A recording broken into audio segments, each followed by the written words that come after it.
నిజామాబాద్ జిల్లా బోధన్లో ఆర్టీసీ బస్సులో ప్రయాణిస్తున్న మహిళ మెడలోంచి బంగారు గొలుసును లాక్కెళ్లారు దుండగులు. జహీరాబాద్ డిపోకి చెందిన బస్సులో ఈ ఘటన జరిగింది. డిచ్పల్లి మండలం రాంపూరు గ్రామానికి చెందిన పోసాని అనే వృద్ధురాలు రుద్రూర్ గ్రామంలోని బంధువుల ఇంట్లో శుభకార్యానికి వెళ్లి తిరిగి వస్తుండగా చైన్ స్నాచింగ్ జరిగింది. ఏడపల్లి మండల కేంద్రంలోని పిఎస్లో బాధితురాలు ఫిర్యాదు చేసింది.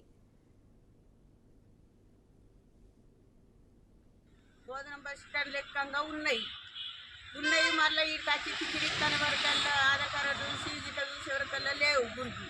ఎవరికి గుండు లేవంటారు మొత్తుకుంటున్నాయి. వాళ్ళు జరిగి ఆ ఇంట్లో ఎడకల దాకా వచ్చి ఆపిర్రు, ఇక్కడ చెకప్ చేసిర్రు. గోల్ట దొరకలేదు. మీరు ఎట్లా వేయాలి సార్? 3 మాసాలు మంచి గుండు. నా పిల్లలు లేరు, మొగలు లేడు. నేను ఉత్త చెట్టు